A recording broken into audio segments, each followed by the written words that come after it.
Hello and welcome to another episode of Showcasing North Leeds, where I'm on this mission to find all the local businesses in North Leeds and beyond. We're going to sit down and have a chat, and I'm delighted to be joined. I've just sat down with Louise today from Wild Kind Interiors, get it right? Wild Kind Interiors, there we go. It's a bit of a mouthful, really. I know, yeah, when I was trying to say it quick. Yeah. Specialising in interior design for developers selling homes and rooms, which we're going to touch on. Been doing it for 18 years in total. Yeah. But, no, sorry, 18 years, 18 months. Since 2000. 18 months as Wild Kind. 18 months as Wild Kind, yeah. But in the industry. Since 2006. 2006. And we won't touch on what you're doing before because it's fine. We need to know what you're doing now. That's fine. So I always ask firstly why it is you do what you do, but I'll do that next. Okay. I want to ask you about this developer selling rooms. Yeah, how does that work? So I work with investors and developers, whether they're selling properties, so that's simple, or they're selling rooms. So they may have a property, but they are renting out the room to either tenants or guests. So it could be an HMO, which is a house of multiple occupancy, so a co-living space. Or it could be, a holiday let, basically, serviced accommodation.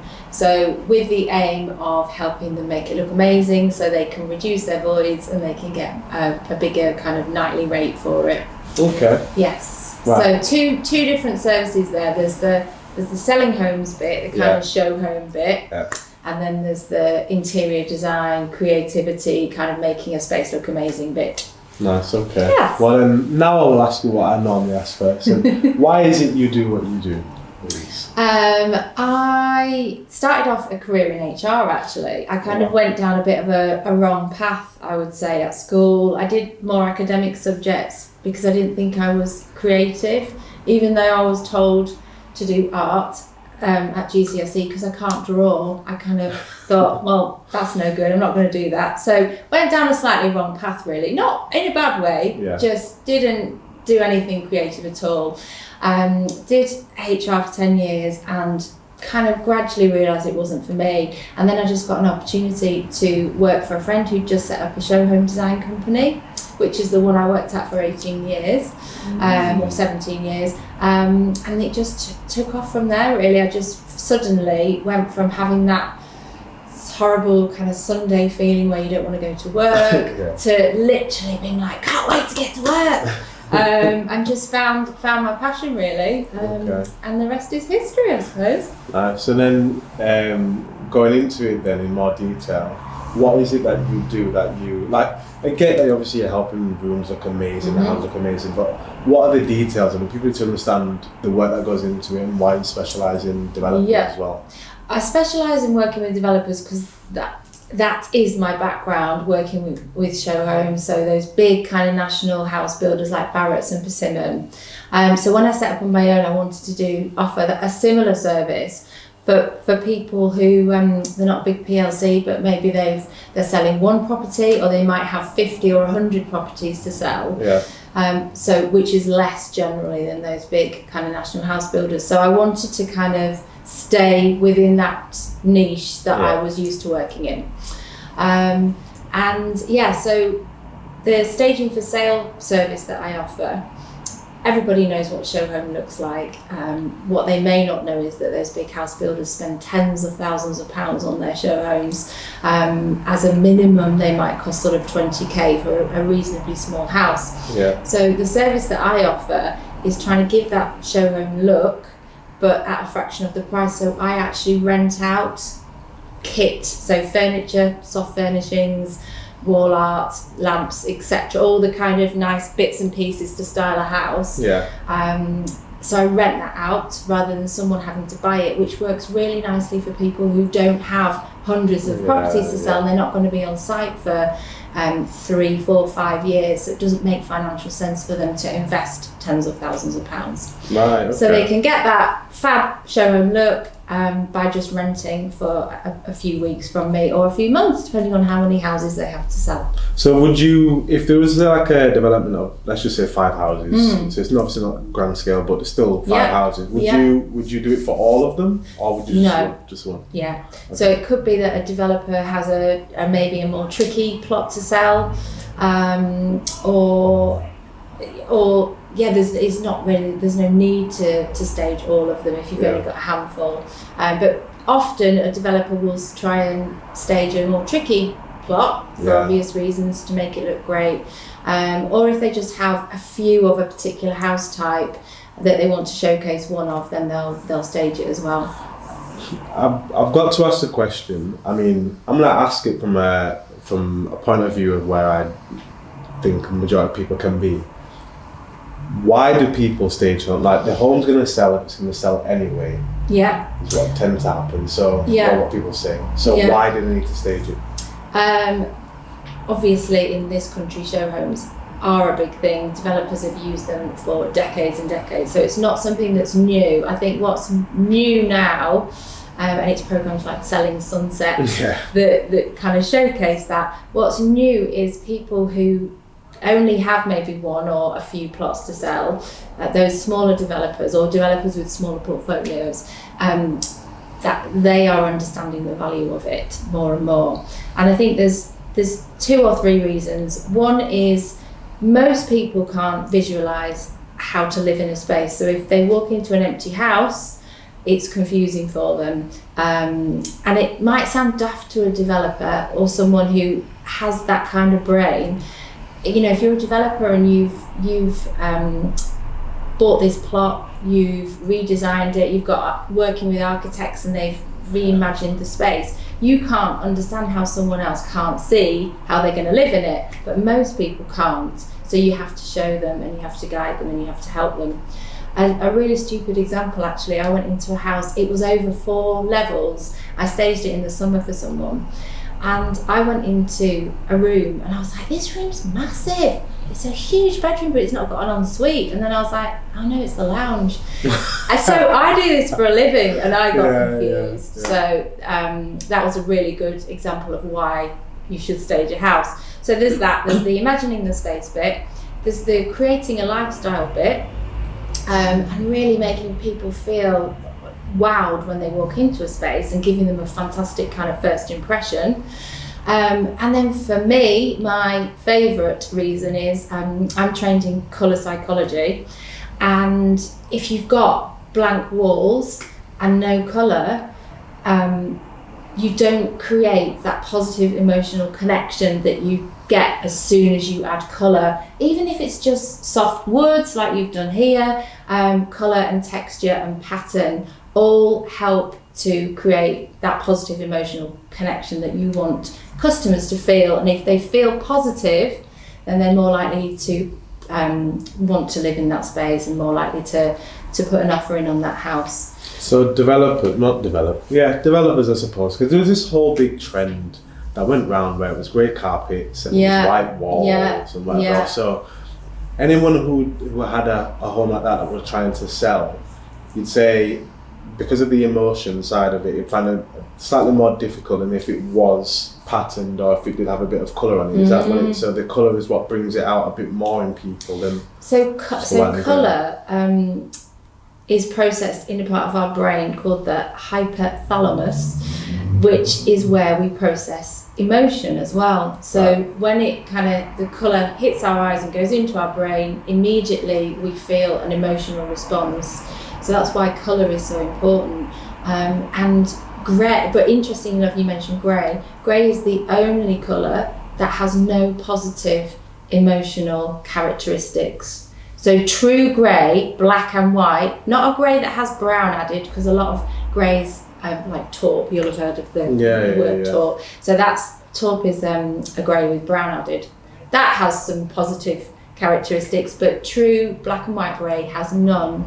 So when you just put grey on the walls and grey on the carpets, it's a bit barren. It's an emotional barren land for people. You know, they can't feel positive when they see that. So grey is not a great colour to use for that reason. crazy you say it, 'cause I'm thinking now, I know that grey was something that came in play, but it quite quickly, I think, came out. I never understood why. I think you say quickly, it's probably been a good 10 or 15 years. It's been that long? Yeah, Oh, right. the grey started taking over from beiges, and now it's going back to beige and more stone kind of neutral colours as being more on trend, definitely. Oh, right, okay. But yeah, I don't know why that happened. I don't know whether it's because grey actually looks good with a lot of different colours. Yeah. Works well, whereas if you're using a kind of beige, it might have more yellowy or more pinky tones in it, and therefore it's maybe more tricky to get it to work with all colours. Okay. So then, going back to the developer side then, what is it? You say that obviously you stage the home or the show home or whatever else. At what point should developers get in touch with you? As soon as possible, really. Right. Because someone like myself can help choose kitchens, choose flooring, choose paint colours, and do all of that at the beginning, and then it's not just about coming in at the last minute and staging it. However, I do also work with people who already have kitchens in, they've already decorated, and then suddenly they decide, actually, we need to stage this property. So the beginning is ideal, but if a developer doesn't want that service and they're just happy to choose that themselves, then once it's ready is fine as well. I generally need about a month's notice from when someone says they want me to stage a property to actually being able to go in and stage it. And then with the staging side again, sticking with it, and the developers as well, like when you say the beginning, should it be when they've got architects in? Should it be once they've got the building starting to be constructed? So for staging for sale, if it is literally just staging a property for sale, then they can contact me towards the end of the process. Right, okay. If they're looking for an interior design service, that's when I would come in at the beginning, after the architect's done their bit and help to kind of plan out the space, etc. So it's slightly different depending on the service. And I've talked about developers, but if an individual has a property to sell, if it's empty, and they're a homeowner, not a developer, then I can work with them. It's still the same thing, isn't it? Because it's still a home and you can still put your creative flair and touch and everything like that as well. Some stagers will work with homeowners who already have a furnished property, and they may add bits to it, they may change the accessories and the soft furnishings and that kind of thing, but I just work with empty properties. Okay.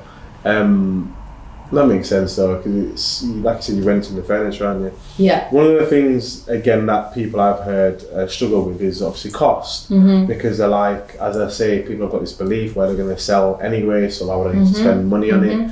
What would you say to those people? So staging works for two reasons. A, to help you shift the property more quickly, and B, to help you hopefully achieve a higher sale price. So the stats do vary, but roughly speaking, you can sell a home that's staged up to 50% more quickly than an empty one, and financially between 5 and 15% more than if it was on the stage. Is that how much it is now? 5 and 15%? Yeah. Wow, I remember when it was, I think it was up to 8%. Wow. I've had a ridiculous return on investment for one property investor that I work with. He had a 1-bedroom apartment in Ilkley, and the estate agent valued it, I think it was 150. It was around about that. It was a tiny little 1-bed flat. And then I went in. Well, first of all, they decorated it. I chose them a non-grey paint colour, and then I went in and staged it, and the estate agent came back and valued it at £25,000 more than when he'd first valued it. And they got an offer of that, but unfortunately that offer fell through for total transparency. But then another offer was made for 15k over the original price before it was staged. Okay, so 10% then. So then they spent £1,600 of me, so they made their money back. Many times. So that was a really good success story. There was another one in Chapel Allerton, a developer who had a house on the market for, I think it was 260. Didn't sell, so they reduced it to 250. Then they went to a different agent. The agent said, right, let's take it off the market. You need to get it staged. So I went and staged it, and then they put it back on the market. So it was off the market for a few weeks. It was maybe about a month. And then they put it back on at 230, and it sold within 2 weeks for over asking. So it just shows with the right price and staging, properties don't need to hang around if they're presented really well. You know, there's no reason why you should need to go to the trouble of reducing the price. Well, I was going to say that because a lot of people, agents as well, will focus. Something's not shifting for a little while. It's like, right, we need to reduce the price. So it's better to look at. Obviously, if it's something that's empty, then you can come in and help out. Yeah, but if it's not empty, there's other people that can do it as well. Yes. And it's obviously making it look the best possibly can to spark that emotive feel. Definitely. Forward, right? Okay. Yeah. What I'd like to ask as well, is there anything that I've not asked you that I should have? Oh, that's a good question. What are you having for dinner? I'm just trying to think if there's anything I've not discussed. I mean, in terms of my other service that I offer, the interior design for serviced accommodation and HMOs for developers, I mean, that's works in a slightly different way, as we kind of touched on. So I would need to work with someone much more at the beginning of a project to come up with a whole kind of brand identity and concept. Think about who the developer's target market is, and then come up with a scheme that really speaks to them. So getting involved at a much earlier stage is more beneficial there than coming in at the last minute. And I can do anything from designing a scheme, wall coverings, curtain, window dressings, and furnishing it as well. So it's kind of the whole interior design package there. Okay. And how can people find you? Where do they look? I'm on LinkedIn. I think luckily I am the first Louise LinkedIn that was the first Louise Wynne that was on LinkedIn, so I usually come up first if people search for me. My website is wildkindinteriors.co.uk. and my Instagram handle is @wildkindinteriors. Okay, and just to make sure everyone knows, Wynne is spelled Wyne. Perfect. Right, okay, yes. Perfect. All right, well there you go. Another fantastic local business in North Leeds. Everybody, thank you for watching, thank you for listening. Please do like, share, subscribe to help us get this further afield, and comment as well if you're watching on YouTube, and subscribe also. So thank you for joining me, Louise. Thank you. Great to have you, and everyone for thanks for taking asking part. me. Yeah. Take care. Cheers.